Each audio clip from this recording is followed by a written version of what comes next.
皆さんこんにちは。リトルビーガーデンのみーこです。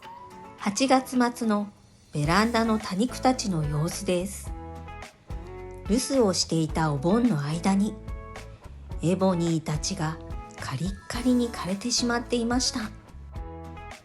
このエボニーには日向の軽石の再利用を使っていました。そのため水はけが良すぎて完全に水切れしてしまったようです。なんとか生き残ったこのエボニーも瀕死状態です。そしてその隣のピンクチップスは葉が黄色くなり高温障害を起こしているようでした。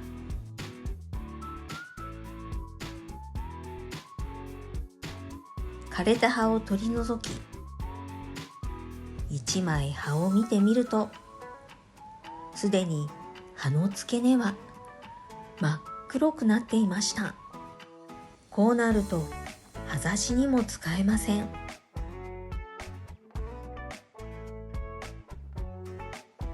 軽く葉に触れただけでポロポロと葉が落ちてきてしまいます。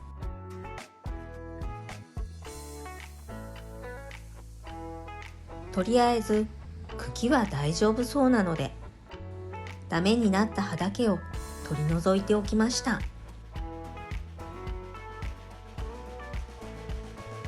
ここでもう一つ気になっていた多肉がこのエンジェルスフィンガーです。葉が黒くすすけたような感じになっているのがわかります。こんな風になる多肉は初めて。原因はわかりません。このロータスやローラのように元気な多肉を見るとほっとします。皆さんの多肉ちゃんは大丈夫ですか？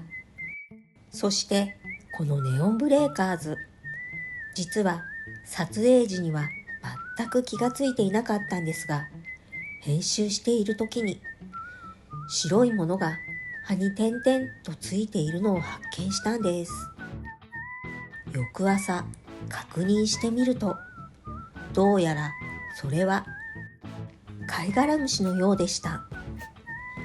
メガネをせずに植え替えしていたので、この時は全く気がついていませんでした。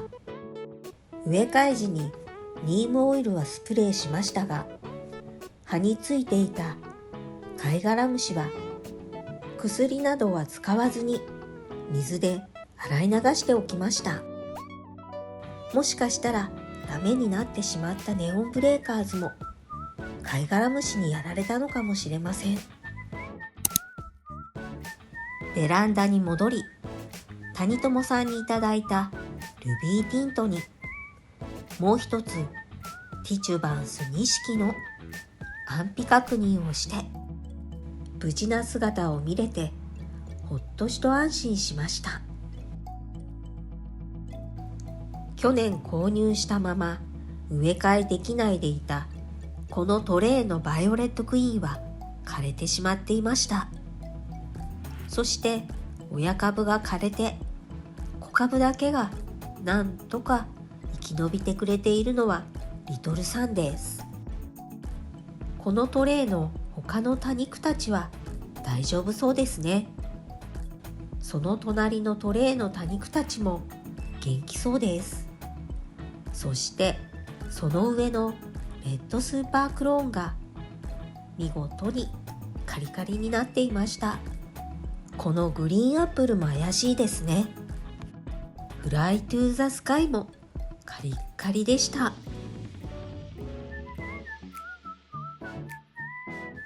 このナナシちゃんは石化になっても美人さんですね。そしてベランダのカンテも何やら様子がおかしく、成長点付近の葉が枯れていました。茎は元気そうなんですが、ちょっと心配ですね。ここでまたしてもエボニーが2鉢も枯れていました。今回ベランダでのエボニーの被害が深刻です。この真っ黒に焦げている多肉はイラストです。その隣のブラックアイズもカリッカリでした。もう葉に水分が一滴も残っていない感じ。残りのトレイも被害が出ていないか確認中です。このホワイトシャンペーンにはウォーターマークがバッキバキに出ていました。このロイヤルブリティは1本だけ葉が落ちてしまっていました。ここで皆さんにも見ていただきたい多肉ちゃんがこのマーブルです。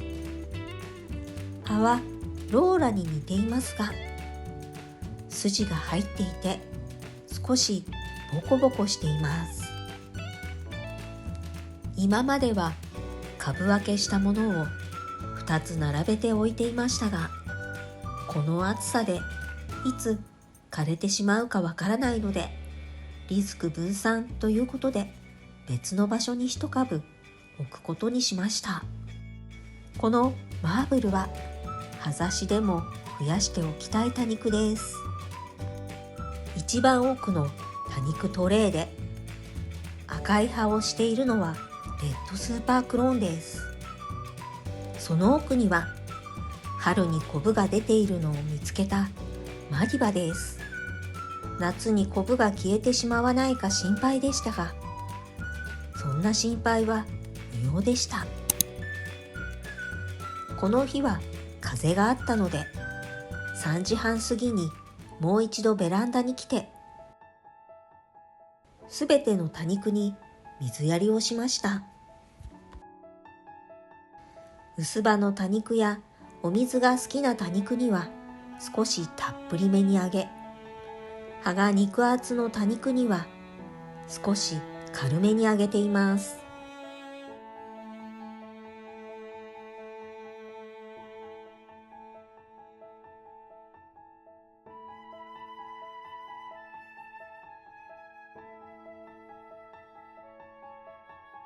すべての多肉に水やりを終えて、もう少し水が欲しそうな多肉には追加して水やりをしました。枯れてしまった多肉を避けたので空いているスペースが目立ちますね。そして同じ時に購入したマディバでも、このマディバにはコブが出ていません。もしかしたら遅れてコブが出てくるのかと思い、ちょっと期待していたんですけどね。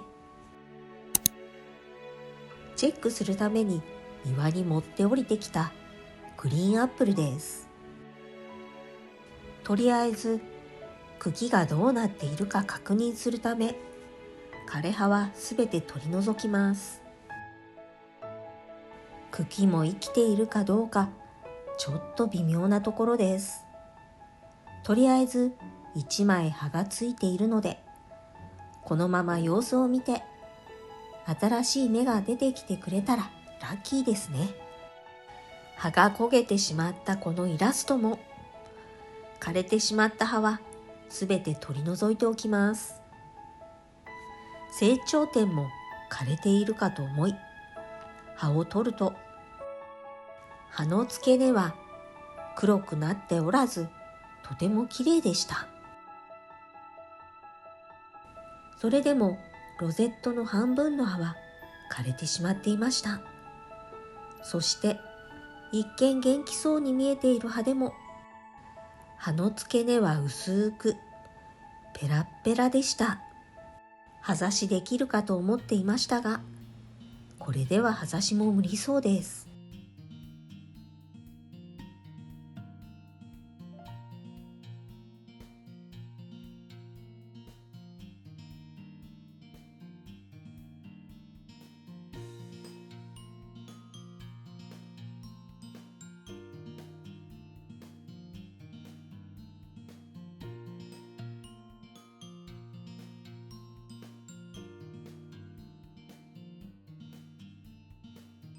枯れ葉をきれいに取り除けたので、このイラストはしばらく様子を見るため庭で管理しようと思います。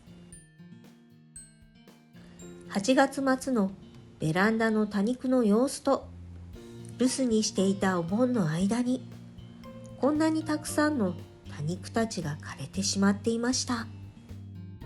皆さんは枯れた後の多肉の土をどうしていますか？この多肉の土、捨てずに再生できるんです。ということで、この多肉たちの土をまずはビニール袋に入れて、土がひたひたになるまで水を入れます。そして1ヶ月間このまま放置して太陽の熱で殺菌します。その後土を乾かしてふるいにかけ、その後に再利用しています。ちなみにこの袋の中の温度50度以上にもなるんです。皆さんも使い古しの土を太陽熱消毒して再利用してみてくださいね。それでは次の動画でお会いしましょう。またね。